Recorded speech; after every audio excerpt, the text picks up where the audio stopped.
Good morning, everyone. I'm Lisa Cavicchia, the Program Director for the Canadian Urban Institute, and you'll notice that I am not Mary Rowe. We're giving Mary Rowe the week off. So I've got big shoes to fill, but I got a little secret for you. I'm not wearing shoes.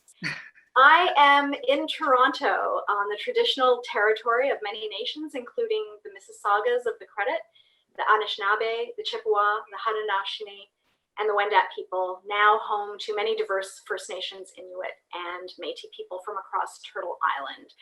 We recognize that Toronto is covered by Treaty 13, signed with the Mississaugas of the Credit, and the Williams Treaty, signed with multiple Anishinaabe nations.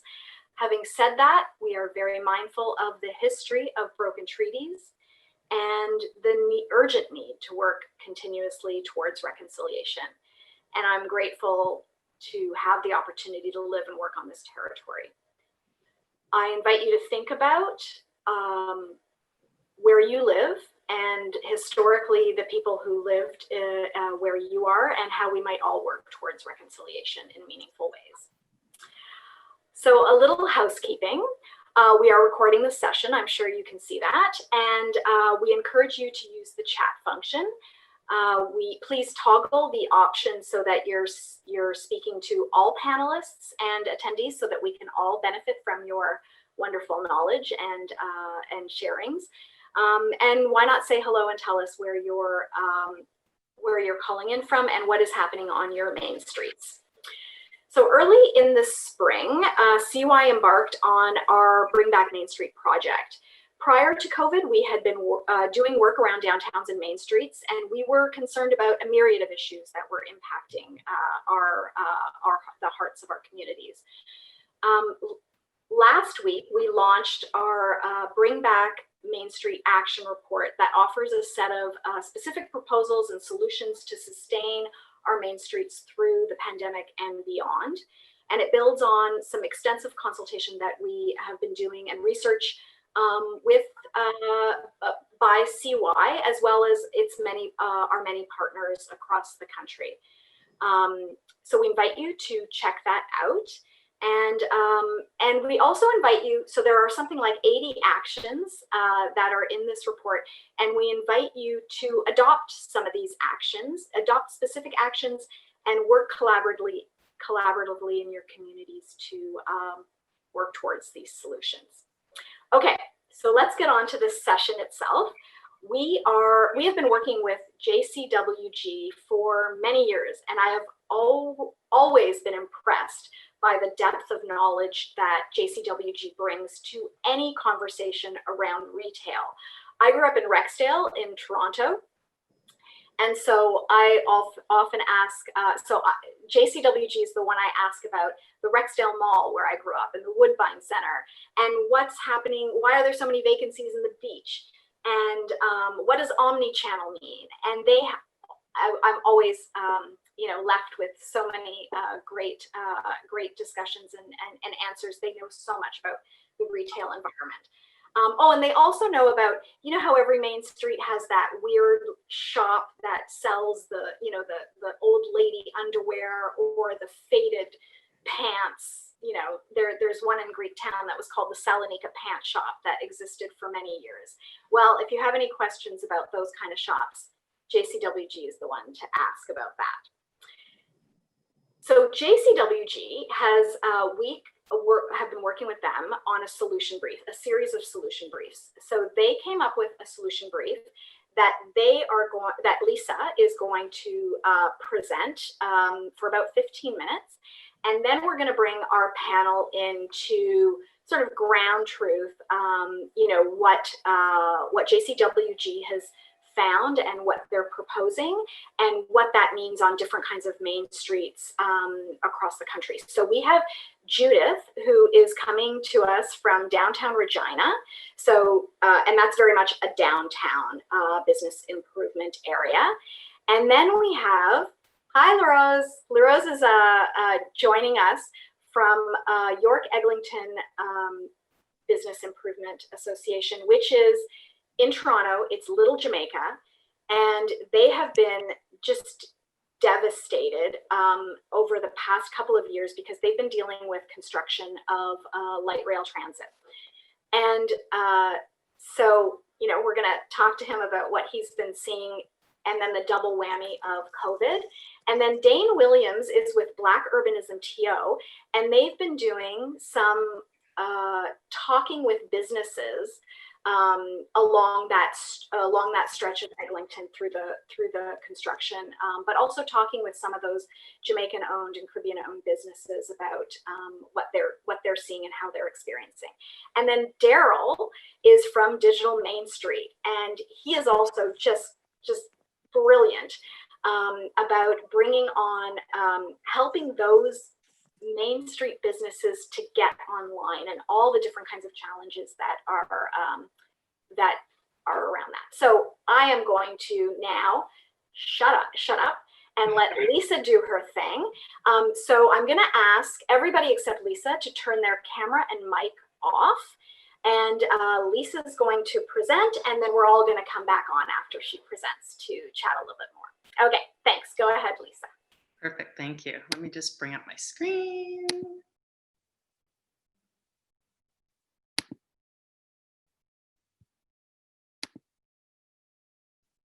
Great, everything's good. So thank you so much, Lisa. It's making it very confusing behind the scenes with two Lisas on a Zoom call. But thank you so much for that introduction and helping frame this up. Good afternoon, everyone, and thanks for joining us today. It has been my pleasure to work and have the opportunity to work with the CUI and the Bring Back Main Street Collaborative, this incredible group of resources that have put these solution briefs focused together. We were asked, as Lisa suggested, to focus really on the operational trends and actions for Main Street retail.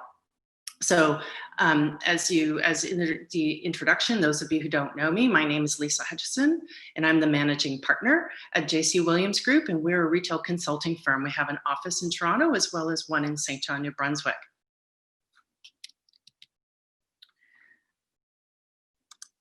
So main streets across Canada matter greatly to the livability, prosperity of our communities, towns, and cities, and the country.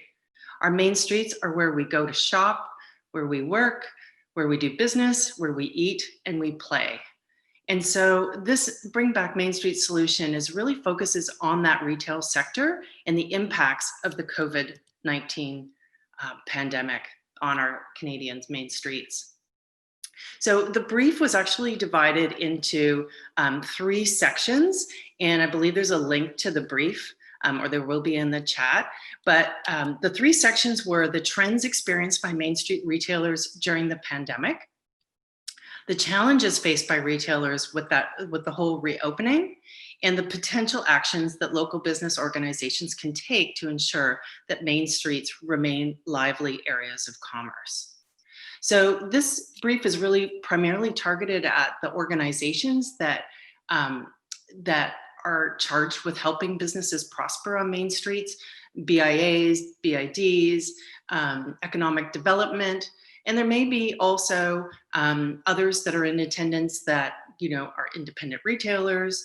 And so we're really hoping to cater to the key takeaways and actions that that are going to help businesses move forward through this whole pandemic. So, and then of course, as you know, after we kind of walk through this quick presentation, I'll be joined by a very esteemed panel to chime in on some of these things. But in order to really develop the actions, it was important for us to review the trends and where we're at today. So in the very early days of COVID, our team developed this 4-stage trajectory, kind of what we expected how this sort of uncharted territory might actually map out for us. So as it stands today, we're really in this sort of 3rd or the yellow recovery stage with an uncertainty about what legacy will look like. So, obviously that first stage was that pre-COVID, that March, it was, we were already seeing digital transformation within the retail sectors. and concerns about environmental waste and sustainability and so on. And then, March hit, and we really went into this crisis adaptation. It's, businesses were forced to shut down. Essential services were the only businesses that were operating. The regulations were kind of changing daily, kind of like they are today. And then, there was all of a sudden this whole surge in terms of online shopping. And then, we got into these more relaxed restrictions as, the provinces moved into stage 3.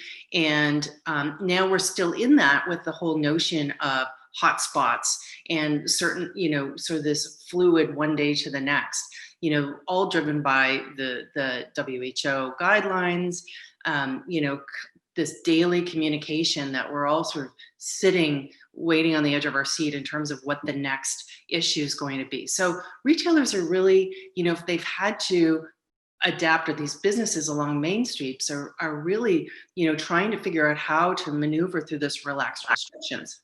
And then the last piece is, the legacy. So, we're thinking about the actions, not only just to guide us through the pandemic, but also what's the legacy of this going to look like? What's the next normal? Not the new normal, but the next normal. And what are going to be protocols that are going to have long-lasting influences? What are design criteria? How are the consumers shopping differently? And what are maybe some capital and operating budgets that need to kind of look at that? So we're going to jump right into kind of thinking about some of the key trends that emerged from the pandemic, because that's what's going to, we're going to talk about as it relates to the actions.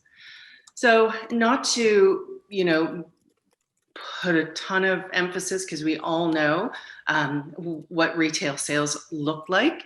But, again, it's important to know where we're starting from. So JC Williams Group actually has a national retail bulletin we put out every single month, and it's based on StatsCan retail sales. And you can actually go to our website and sign up for free. It's a completely free document that we circulate every single month. And you can see here in the early days, sort of in 2019 and into the early 2020, you can see the data. And basically, StatsCan has been reporting, and it's been relatively stable over the years, a plus or minus 5%.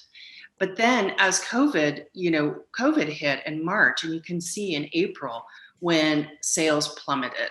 And so this was really the categories, automotive being one, as you can see here, but the all other retail was, apparel and footwear and anything that was non-food related. The category that did do the best was the food and pharmacies that actually had an uptick. And as we know, that was from, the panic buying and, people not being able to eat out in restaurants and needing to buy more food, et cetera. So you can see that these categories really took that plummet. And then we've seen the upswing, which is very positive, but we're not quite sure what that's going to look like. Are we going to, dip down again as, the hot spots and the fear of second wave? So we need to really understand this. And so because of this deep dive, this deep drop in sales, what we started to see was, how retailers were really reacting. And it became about omnichannel main streets. So it became very quickly, with the shutdown, the adaptation in terms of being able to react to multi-channel. And that means, that the businesses are interacting with their customers through a mix of channels, particularly because they couldn't visit their customers couldn't visit their physical stores. So that meant retailers had to get online. And we saw that online purchasing skyrocketed and, grew over 100%, record numbers in terms of online shopping. Many main street retailers didn't have websites or e-commerce capabilities. And so, you know, we saw them quickly trying to adapt into what kinds of tools were out there, using social media in new ways, using marketing, and, you know, trying to think about how that they can, you know, with limited capital, you know, to try and be able to promote their website and give some exposure when they did get online. We saw marketplaces like Amazon and Etsy that were, you know, really start to develop. So, you know, so this was certainly a struggle. It was a trend that we were seeing, but it was also, you know, a struggle for some of these independent retailers to get online really quickly. Some of us were, some retailers were in a bit of, I won't say denial, but they were, you know, we thought that it may only last a couple of weeks. And, you know, as it moved on, retailers were really recognizing the need to you know, really having to adopt some of these practices. Buy online and pick up in store, you know, this sort of BOPIS where everybody's talking about is becoming a household name, particularly as it relates to grocery. But so many other retailers were using this opportunities, particularly those that had, you know, could come out and meet their customers on the curb. So this whole idea of being able to, it's a great way to create that omni-channel experience. And then another challenge in terms of that we recognize that businesses were facing in terms of trying to move to this omni-channel idea was that, you know, delivery challenges take place, you know, with going online, then being able to create an economical delivery platform. You know, there's certainly some restaurants that express concerns with some of the delivery services taking a really high percentage of their transaction in fees. And so, you know, is there different ways, different kinds of delivery options that we can take these challenges and make them opportunities? So that's just sort of sets the tone. I want to spend the next bit of time in this part of the presentation before the group chimes in, talking about actions for Main Street retail recovery. So really we identified in the brief 5 key actions that Main Street organizations can take to support the retail and the businesses along Main Street. The first is taking an expanded role. And this is expanded role as the source of information on government mandates and programs that are out there. The second one is creating a comprehensive omni-channel Main Street. So just like we were talking about in one of the key trends, and we'll take that a little bit further. The third is rethinking communications and advertising strategies. So, you know, these Main Streets, you know, have been really built on community building and festivals and events. And so what can we do in terms of communications and advertising and drawing footfall to these areas when we aren't supposed to encourage crowds? The fourth is preparing to deal with vacancies. And so unfortunately, that is a reality. So how can we actually prepare for that? And the fifth is fostering creative retail redevelopment. So taking an expanded role in terms of being the source for information and government mandates and programs. This is our first action that really, you know, being a local business organization, you can keep track of the local and help your local business communities by keeping them informed through the pandemic, keeping information flowing, help them understand, you know, the policies, the protocols, you know, making sure that they're obeying them and know how to access government support programs. Also take on an expanded role beyond providing information, including sort of tracking and publicizing the retailers in their areas, making sure they're complying with the government regulations. Safety is really one of the new key things in customer service and attracting customers and making them feel good about supporting the local businesses. So this could be even putting protocols in place and knowing about certain kinds of keeping an inventory of businesses in terms of how they're keeping up with the protocols. Maybe that includes, you know, the use of audit of members, and not at audits in terms of you know, catching people doing something wrong, but using audits as a coaching tool to be able to support some of the businesses about how they can do better in terms of safety standards and best practices that are out there.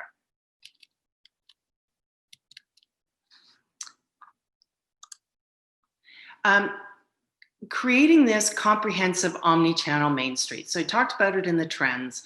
And this is something that we really think that local business organizations can do to ensure that retailers are aware of all the resources that are available in promoting their business and help them reach the goal, the business area of becoming an omni-channel main street. So the first is, you know, going digital services. And sorry to interrupt, Lisa. Could you just define omnichannel for us? Yeah, for sure. So omnichannel is a retailer being able to communicate and interact with their customers through multiple channels. So the physical store is a channel, e-commerce is a channel, social media is a channel, email marketing, and so on. So being able to communicate and interact with your customer across all these different kinds of platforms, and creating this, you know, the customer doesn't just have to find you in one place. They can reach you in multiple other channels.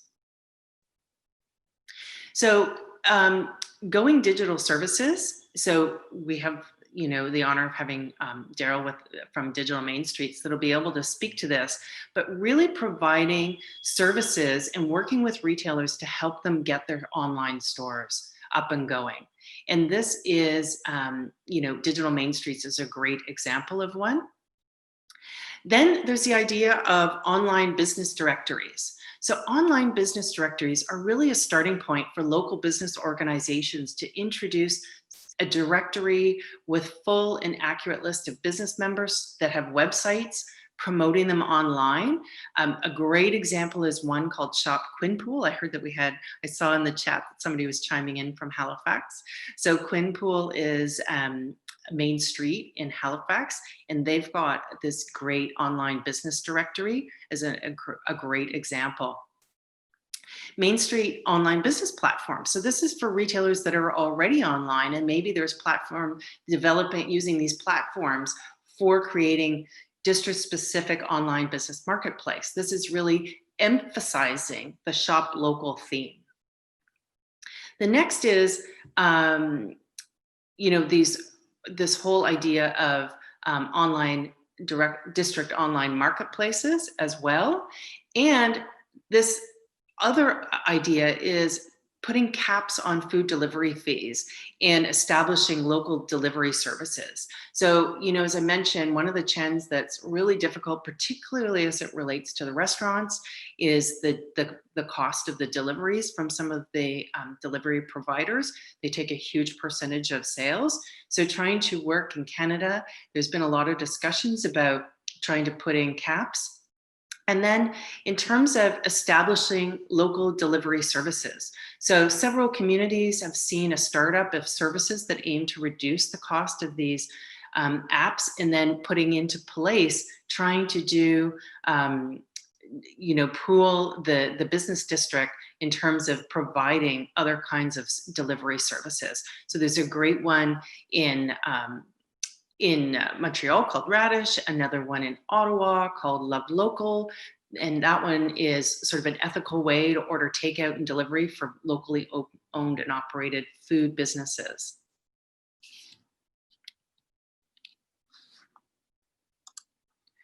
The next action was rethinking communications and advertising. You know, this is really now the time to rethink our communications programs. Most local businesses, organizations have really depended on events and festivals to increase street traffic. And so now we have to sort of say, how do we focus now our advertising activities and promotions to, still create traffic, maybe not footfall traffic, but driving traffic to our retailers. So what are creative outreach techniques to still engage customers? So this is still really critical. And for most main streets, the customer, the resident that lives in the area is very much the target customer. So things that we're really recommending is the increased use of social media. This is regular, high frequency posting, a minimum of once a day, 3 to 5 times a day is really almost best practice, but a minimum of once a day.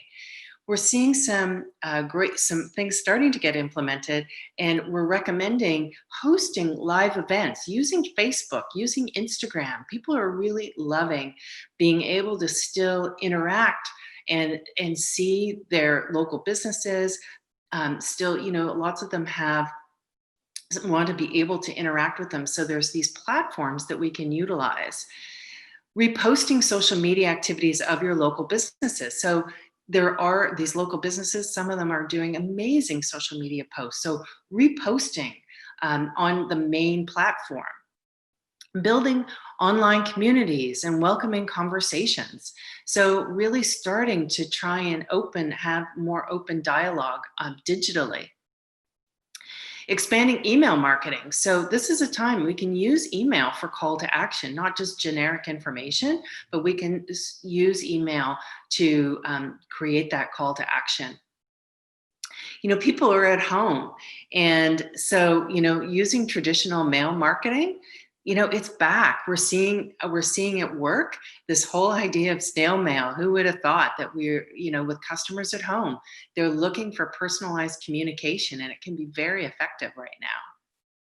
And then the other idea is in terms of promoting and having co-promotions. So, when you various businesses can actually do cross promote with one another. So this can be really, really effective as well.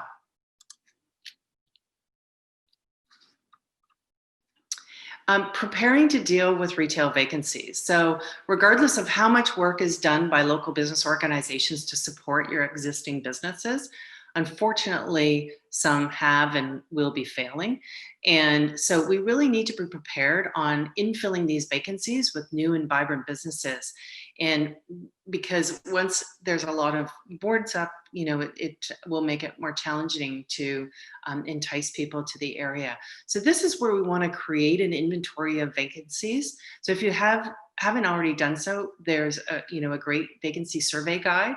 That's a tool that's offered through CUI as part of this program, and you can start to work on that. Start to develop analysis on retailer location fit.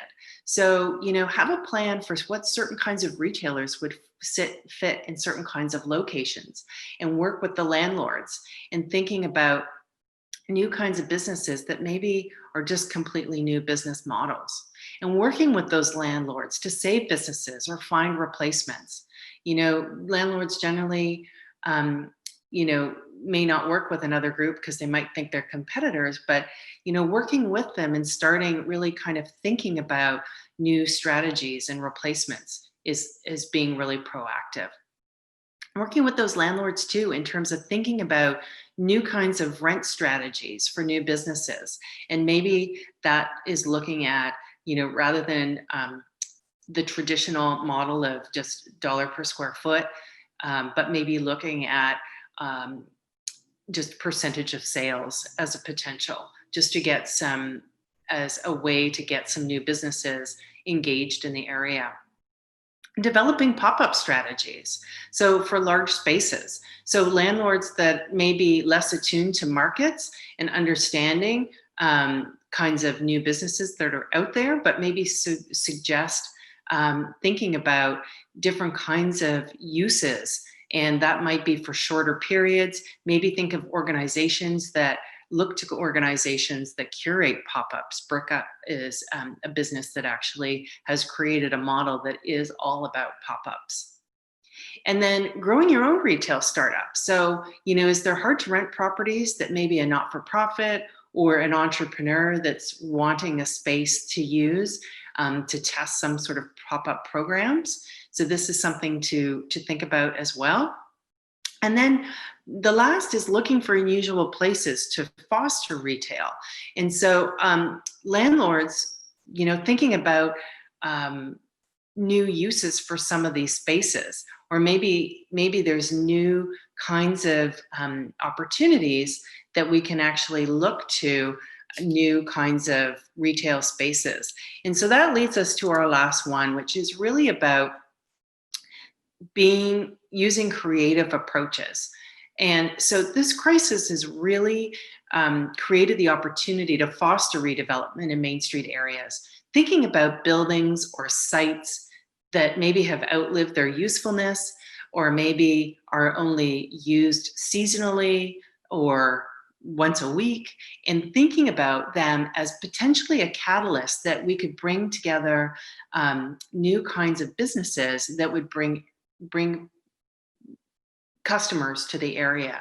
So thinking about looking at high potential sites that might be used, then thinking about engaging the right partners. So identifying the site or project, the local businesses and organizations that might be able to bring new partners to the area. And then consider that mix of commercial and community uses. So this focus can be on commercial redevelopment, it could be housing, it could be other kinds of development. Organizations like Artscape and the Social Center for Social Innovation have, taken historic properties in the past and turned them into community assets with retail components and live workspaces. So kind of think about these, and in the brief, there are several examples. There's an example in Montreal of a church being repurposed, as well as the example here in another example in the slide in terms of having the coffee shop available in this space. So that wraps up my portion. Those actions are detailed in the brief, and I really wanted, just to present them today for you to provide some context for the conversation with the panel that's happening next. I encourage you to, pop and download the full report to get more detail.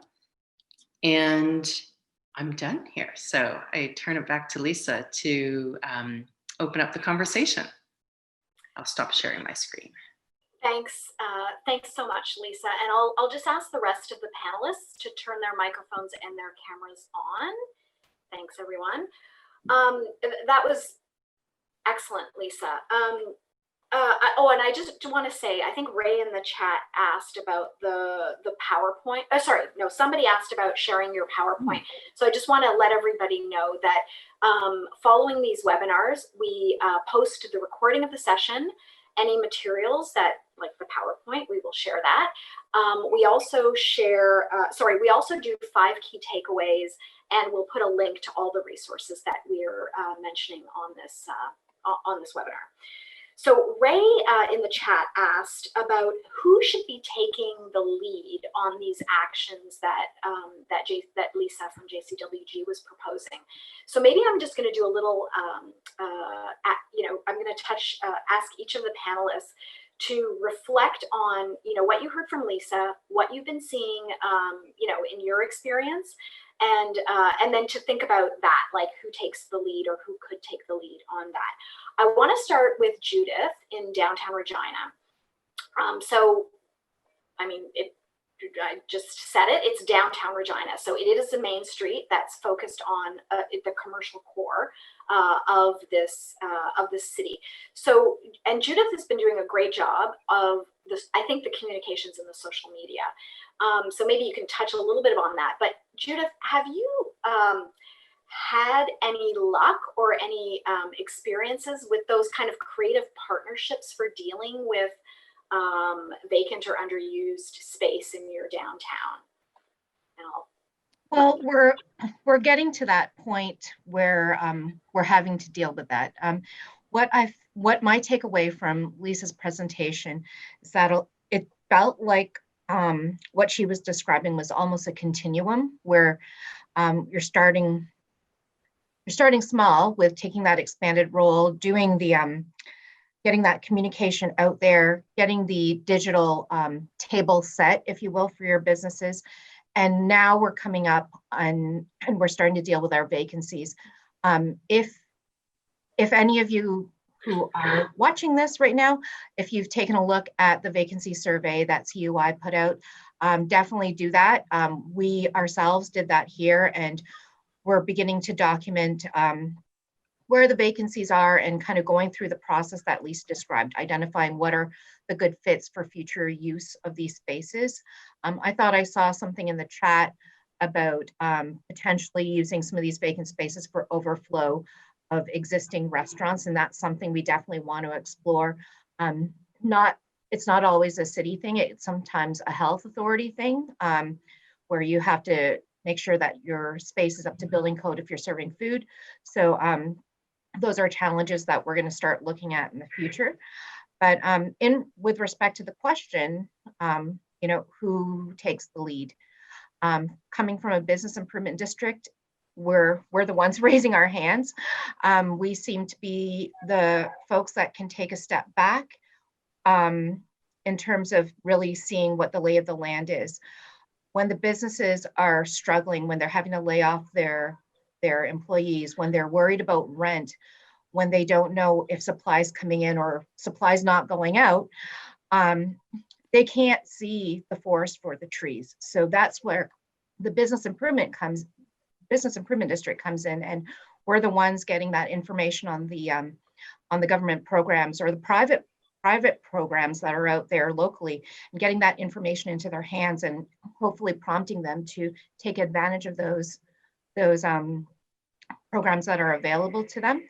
We really are that source of information that can condense and consolidate and kind of filter out all the noise and say, this is what you need to be paying attention to. And a lot of what Lisa described, we've done to some extent here in Regina. So it's really good to see that we were following a formula, even though we weren't, we didn't know we were. So I feel like we're on a good path here. And I guess things are a little bit different too. I heard that you guys are all in Toronto, and unfortunately heard that you guys are going into shutdown again, which was a huge challenge. But here in Regina, it's been pretty steady with getting back to normal. Cases are a little bit on the lower side here. So we're hoping that we can stay that course. Judith, how about the return to work? Are there, do you have a sense of how many offices, like are you at 50% return to work to offices or 25%? We're probably at about 50 to 60 now. Regina is the capital, so we have a lot of provincial government. I believe the provincial government here was waiting for school to reopen and for cottage season to end. So once that happened, we started to see a lot more folks on our downtown streets, in our downtown restaurants. I actually have to wait to get into a restaurant now, which wasn't really happening during the summer. So those are things that are good signs.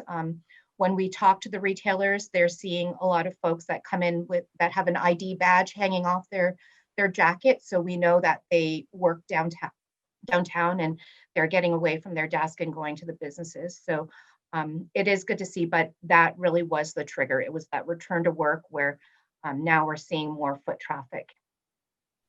Yeah, and that's great.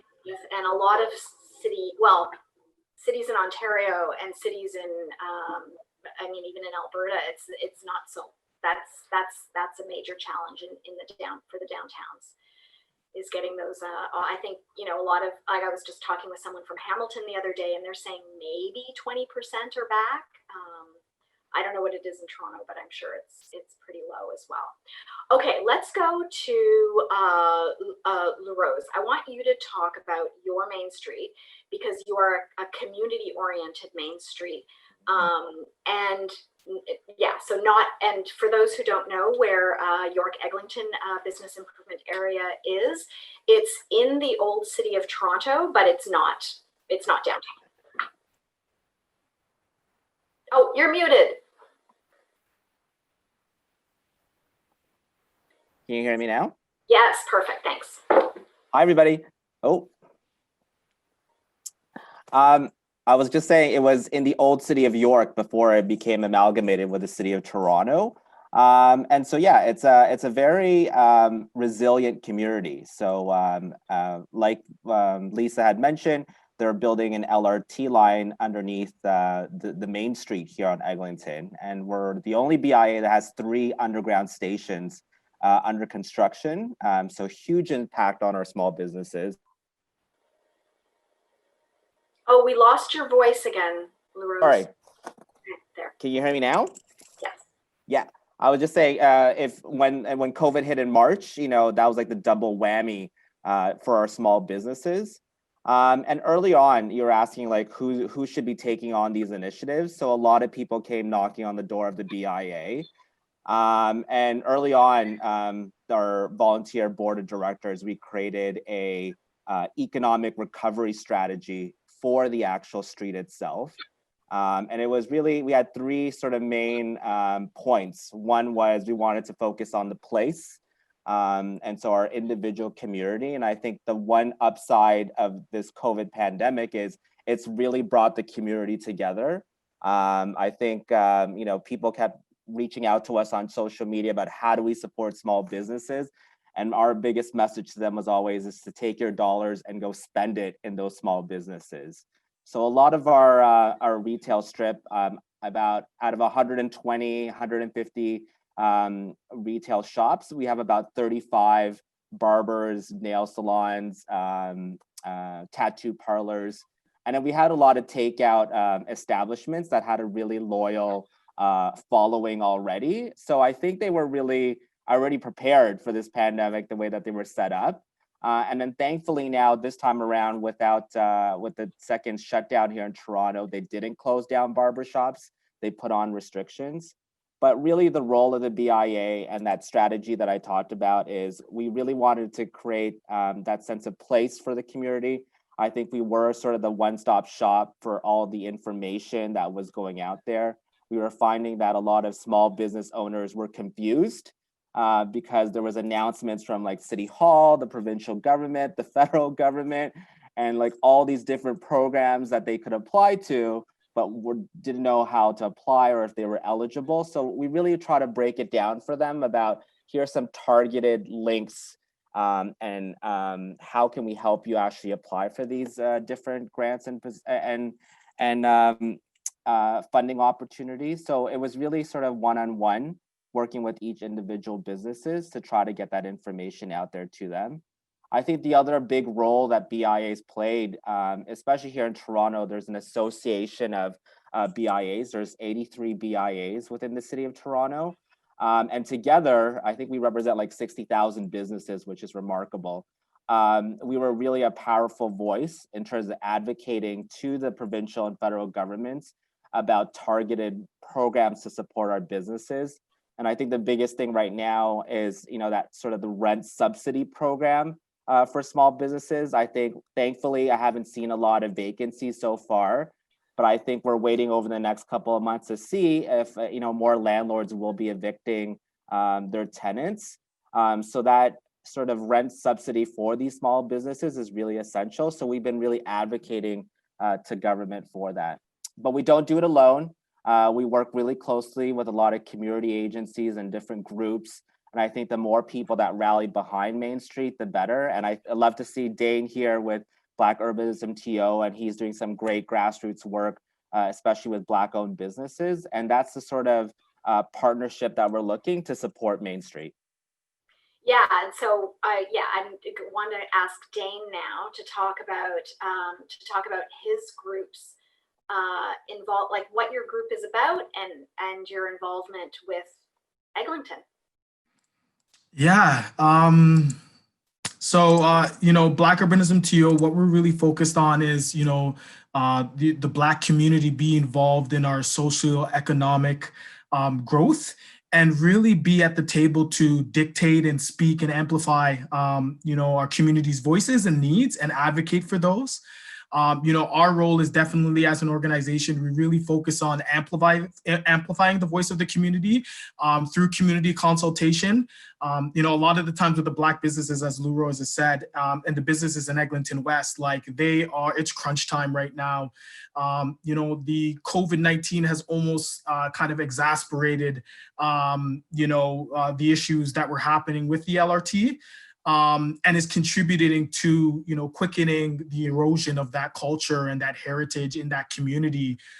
So for us, it's really about focusing on the needs of those Black businesses, and then, looking at strategies of, creative strategies and working with the BIA, the city, confronting anti-Black racism, and all these different resources that we have, within our realm to try to create creative solutions to, ultimately contributing to long-term sustainability. I think that's really what we're focused on is, the short-term goals and initiatives are important, but we're really focusing on how do we maintain these businesses in the area and how do they now become, thriving businesses, right? Not just kind of hanging on by a string. So we're trying to think about what the economy is looking like. Like for me personally, I call it the homebody economy, where a lot of individuals are at home and consumption's happening online through e-commerce. So how do the businesses, develop creative marketing strategy and allow access to their goods, in this economy that we're in right now? That's great, Dane. And speaking of that, because Dane and I had a conversation about the challenges, like that, what he's been hearing from some of the Black-owned businesses and the challenges for them to get online. So why don't we bring Darryl in now, who has been working with Digital Main Street, and maybe you can talk about that, how to get those last businesses online and how to make it as easy as possible for them. No, for sure, Lisa. I will just say the funny thing is, though, that sentence is kind of an oxymoron in its own right, because those last few businesses trying to get them online and easy, usually it's like two opposite ends of a magnet trying to push them together, right? No, it's just the tough part is when we're talking about those business owners, they usually fall into kind of one of two categories, sometimes more. Looking at, either they are just, they're doing okay, they've been running business for 20 years, whatever, they just don't feel the need to kind of go down that route, or they just don't have the desire, they just don't really care. But either way, I always tell my team, we're not a product focused organization. We're not dealing with a piece of hardware or a piece of software. We're dealing with the most volatile commodity on the planet, which is people. And trying to get somebody who in theory has been doing business a certain way for 20 years to fundamentally make a shift in their head of how they're going to run their business, right? So that's one of the biggest challenges. I think the easiest way to do it is to really, step back and show them the full scope of what digital means for their business. Like when they hear digital transformation, that's the buzzword of 2020, right? And I think eventually that will change. But you ask any business owner who's not really deep down that rabbit hole, they're going to say website and social media. That's just where their head gravitates towards when you talk about that. But when you explain to them, the things they can do with their back-end processes, how they can streamline operations, how they can make their staff more efficient, how they can use the digital tools and tech to really grow and manage every aspect of their business, that's where they really start to kind of perk up and they start to understand that, this can really help me save money, save time, energy, effort, all of that. And then they start to kind of, really buy into the concept. But ultimately, it's getting them to buy in, right? As opposed to just, especially at Digital Main Street, because we're focused on that capacity building element, as opposed to just, a transactional, hey, we'll build you a website or we'll do this for you. That's definitely the biggest challenge we see. It's just, and again, to Louroz's point and to Dane's point, I think, right now, the best way I can describe it is businesses are just dealing with life. They've got rent to pay. They've got kids who might have got sent home from school today because they had a runny nose. So on top of everything else, now they've got all these things to take into consideration. So, for us, it's really just about patience and making sure that, we're connecting with them on an individual level and just letting them know we're there to support them. And Dane, what do you think is that not missing link, but how do you think you can facilitate, especially with COVID, you know, and you can talk about like your barbershop example that you gave me the other day was just brilliant, I thought. Yeah, I think it's really, I think we need to, I think first and foremost, before any decisions are being made, we need to fundamentally understand how these businesses operate first and foremost. I think a lot of the times with like things changing and shifting, we're so quick to try to get solutions without foundationally understanding how these businesses operate in the past. And then when we're thinking about the solutions, embedding, under like their fundamental like way of how they, operate. So for instance, we were talking about, Lisa, with the barbershop, with COVID and the new environment, a lot of these barbershops, they don't have a landing website page. That can also not only facilitate as a landing page, but as an appointment, creator. People can, book appointments for their barbershops, and it could be scheduled in a way where, these barbershop owners are saying, okay, we only are allowed 2-3 individuals in the barbershop for X amount of time, and they can allocate those times to their patrons. And it also creates efficiencies, underlining efficiencies. So barbers will know that, hey, it takes me an hour and a half to cut these individuals. They have an understanding of how many appointments they can have in the day. It's also creating data on how much money they'll be making per day. They can take that data now and say, you know what, on Saturdays, these are our busiest days. And then really focus on making decisions based off of the numbers. So I think, it's not only creating websites for landing pages. And again, as Darryl had said, like, putting the businesses online, but it's explaining to them that the decisions they're going to be fundamentally making based off of their businesses are going to be data-based and data-driven. So again, having the online website, having these, barbershops being able to now, have individuals go online and set appointments. It creates efficiencies. They don't have to be on the phone and wasting time having those conversations, and really pushing the online website to be the driver of, those initial front facing interactions, and then getting the individuals in and then building the relationships that way. I think it's about how we're kind of how we're explaining the value of these websites and being online to the businesses, I think is the most important thing, and then them seeing the value in it. So Lisa, I have there are things that come to mind. Like I went to Eglinton on Saturday, and I walked the strip where there's all this construction going on, and really, like, those businesses, like, it's tough for them it's just so messy. But there are shops there on Eglinton and many of our main streets across the country that are inherently inefficient. Like these shops, like some of these shops, I mean, they kind of shouldn't exist if it was a question of, the survival of the fittest. But they are what make our main streets so amazing and charming and lovely. And I don't want to lose those shops, even though they are terribly efficient. I don't know if I'm making sense from that, but Lisa, do you have any comment on that? Like, how do we keep the loveliness? Because otherwise it's just going to be Shoppers Drug Mart, Rexall, A&W, I don't know, whatever, those, the keg, like, and that would break our hearts, wouldn't it? So how do we keep those lovely little inefficient, crazy stores? Yeah, well, so a couple of things. So first, I was actually going to chime in on the same thing that Dane was just talking about, is using online, not just for just e-commerce. I was just talking to a jewelry, an independent jeweler that I work with that is in Atlanta, Canada. And he was saying how the scheduler has actually been able to improve his customer service, and the customers feel even more special being able to use this scheduling tool to come in, and they're actually really loving that experience.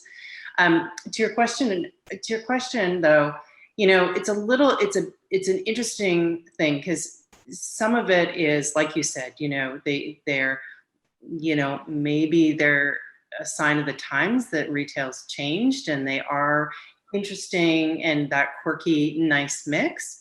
But But unfortunately, kind of to echo what Darryl was saying, is some of them just like they don't want to adopt the changes. And I think that by thinking about sort of the identifying the vacancies and fostering new concepts and new retail, is that I think our main streets will change, but it doesn't need to mean that it's because of chain stores. It can be still independence. It's about kind of fostering and trying to encourage startups, trying to foster entrepreneurship to come to the main streets. So they may and likely will look different without having to, be a brand or be sort of a big box that some people are fearful of coming to our main street. So it's trying to create those kinds of environments, because, I think that we're seeing all kinds of new businesses erupt. And I think, we're going to continue to see more new models and new businesses, and, encouraging them to come to main streets is a great way to do so. And the other advantage, even, with main streets, so, when you can't shop in a mall, you can shop on Main Street because it's close to home. You can walk there. You don't have to take transit there. You're not in enclosed. You can walk in and out just of that retailer. So there are lots of advantages. And I think it's really embracing those and encouraging the entrepreneurship and people to think about creativity and creative ways. And again, just the digital aspect is not thinking of it as just e-commerce. Yeah, and maybe Louroz and Judith can chime in about creating that sense of confidence to come back, that our Main Street businesses are safe places to come back to. I'll ask Louroz first and then Judith. Sure. Yeah, that's a great, and that was part of the strategy that we had, is how do we ensure that people felt safe and confident to go back onto Eglinton and to support the businesses. So the first strategy was to work with the small businesses one-on-one. Again, I think it was getting them the right information for the right type of shop that they had. So, the Public Health Authority had different guidelines for each individual sector. So if you were a hair salon, you had to follow certain rules. And so we took the time to actually go and educate those businesses one-on-one, that these are the processes that you had to actually take, that you had to train your employees a certain way. We actually printed out the guidelines for them because, just sort of the computer literacy of some of our businesses are not always there and may not know how to navigate the city's website. So we actually gave the guide to them. And then the other thing is PPE equipment is very expensive. And so that was one of the things that we did, is we actually did sort of a COVID safety kit that we distributed to all our small businesses. So it had reusable masks, hand sanitizers, gloves, and it also had all the different safety posters that the Toronto Public Health said that each businesses had to post on in front of their establishment.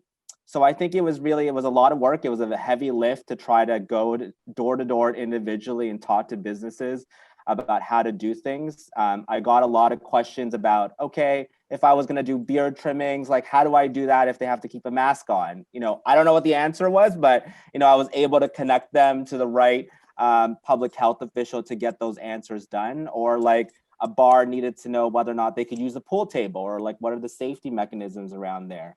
So answering those sort of questions from individual store owners really built the confidence of our store owners to actually be ready to take on the public.